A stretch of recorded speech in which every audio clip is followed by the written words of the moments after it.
یہ تو تقریباً 100% پاکستان میں ہی بنا ہے اور 95% جو میں نے آپ کو بتایا کہ اس کے جو پارٹس ہیں اور سب کچھ ہیں وہ ہم نے خود اسی لیب میں بنائے ہیں. کچھ چیزیں ہیں جو ہم نے آؤٹ سورس کی ہیں.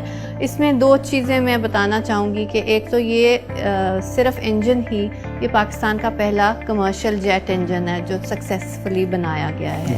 اور دوسری بات یہ ہے کہ ہم نے بھی ایک فلسفی ہوتی ہے جو ہم نے رکھی ہے جس کو ہم کہیں گے مین لینڈ پاکستان، کہ ہم جو بھی ٹیکنالوجی استعمال کریں اور جو بھی پرزہ استعمال کریں اور جو بھی کچھ استعمال کریں یا تو وہ پاکستان کے اندر ہی بنے یا پھر وہ آف دا شیلف مارکیٹ میں پاکستان میں اویلیبل ہو. ہم پاکستان کو اسٹرینتھن کرنا چاہتے ہیں اور پاکستان کی لوکل انڈسٹری کو، اور ہم لوکل مینوفیکچررز کو سپورٹ بھی دیتے ہیں کہ اگر ہم کوئی ٹیکنالوجی ڈیولپ کرانا چاہتے ہیں اور ان کی کچھ اس میں مہارت ہے تو ہم ان کو ٹریننگ بھی دیتے ہیں، بالکل ان کو ایک سپورٹ دیتے ہیں اور گائیڈ کرتے ہیں کہ وہ ہمارے لیے ڈیولپ کرتے. سو دس از وی کال دس مین لینڈ پاکستان. اور جو الیکٹرانکس ہے، جو کمپلیکس کنٹرول سسٹمز ہیں جس سے ہم فیول کنٹرولر ہے جو آٹومیٹڈ ہے وہ بھی ہمارا ان ہاؤس ڈیولپڈ ہے. اور جس کا آپ یہ دیکھ رہے ہیں یہ ہمارا ایک ہینڈ ہیلڈ ریموٹ کنٹرول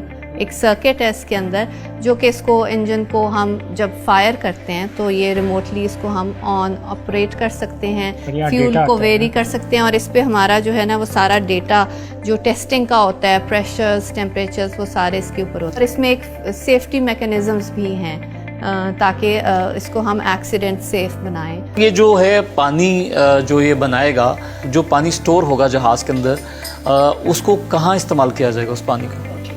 وہ جو پانی ہے اس کا ٹیمپریچر بہت ہائی ہے تو اسپیشلی پریشرائزڈ پائپنگ ہوگی، جو کہ کچھ تو جہاز کے اندر وہ ایکسٹرا ٹینکس لگانے پڑیں گے، وہاں سٹور ہوگا، یا جس میں گنجائش نہیں ہے تو ایکسٹرنل ٹینکس جیسے فیول ٹینکس لگے ہوتے ہیں وہاں ایکسٹرنل لگیں گے اور کچھ استعمال ہوگا. تو اس کو ٹھنڈا کرنے کے لیے ٹینکس کی وجہ سے جہاز کا وزن بھی یقیناً بڑھ جائے گا، تھوڑا سا بڑھے گا.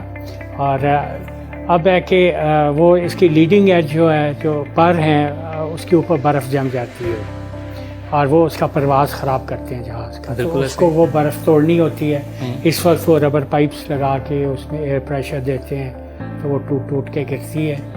تو یہ ہے کہ اب یہ تو اتنا گرم پانی ہے، یہ وہاں سے فلو کریں گے، میلٹ کر دے گا، توڑ دے گا وہ. ہاں نہیں، برف جمنے ہی نہیں دے گا، جمنے ہی نہیں دے گا. اور خود پانی خود بھی ٹھنڈا ہوگا اسی پروسیس میں.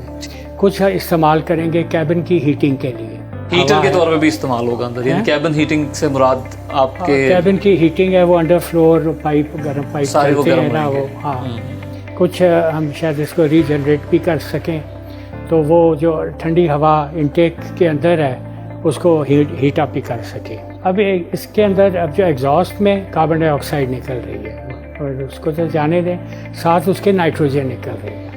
اب یہ جو یہاں یہ نائٹروجن اور جو کاربن ڈائی آکسائڈ نکل رہی ہے سر، اس کا انوائرمنٹ پہ نیگیٹو امپیکٹ اس کا ڈیفینیٹلی ہے. تو لیکن یہاں سے ہم جو ہوا لے رہے ہیں وہ آکسیجن اور نائٹروجن ہے. آکسیجن استعمال کر رہے ہیں اس کو کاربن اور ہائیڈروجن کو جلانے کے لیے، اور جو نائٹروجن ہے وہ خام خواہ ہی نکل جاتی ہے. تو وہ اگر وہ نائٹروجن نہ ہو اور خالی آکسیجن کا انجن ہو تو بہت ہی کمپیکٹ ہو.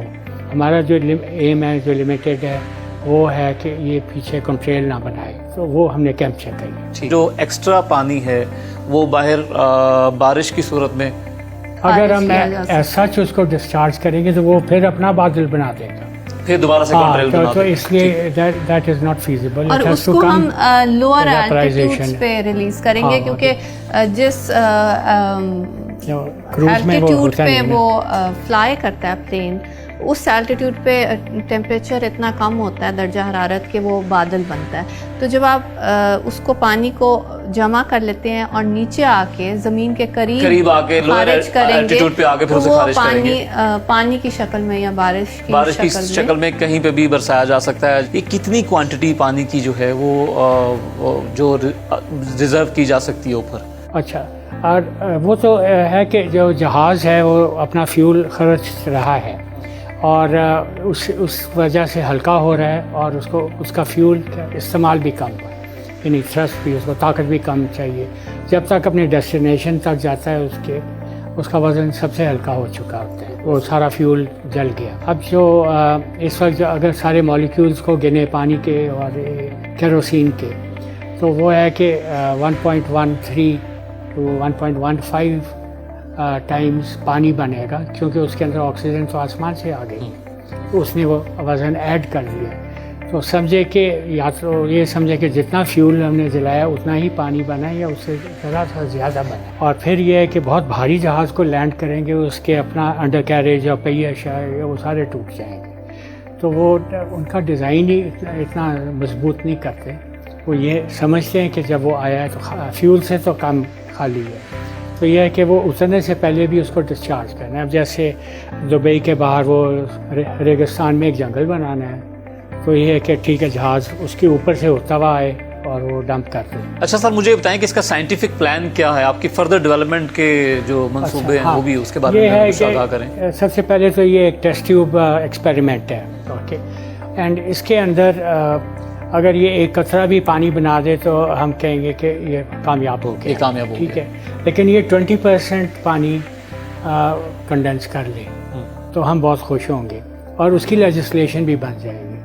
پھر اس کے چند سال بعد 20 سے 40% ہو جائے، پھر 60% ہو جائے، پھر 90% پانی ایکسٹریکٹ ہو جائے.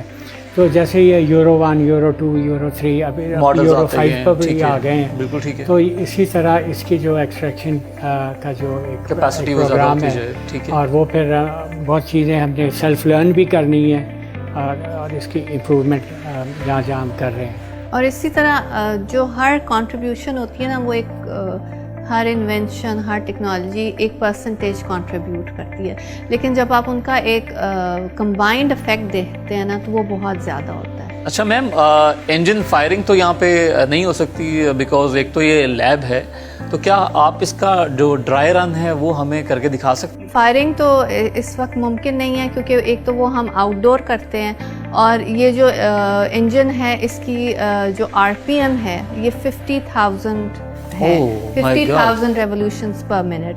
جو آپ کی گاڑی ہوتی ہے وہ میکسیمم جاتی ہے around 3,002 to 3,000 revolutions. So you can imagine کہ اس میں کتنی فورس جنریٹر ہوتی ہے اور اس میں بہت ساؤنڈ جنریٹ ہوتی ہے. And that is something we do under strict safety measures.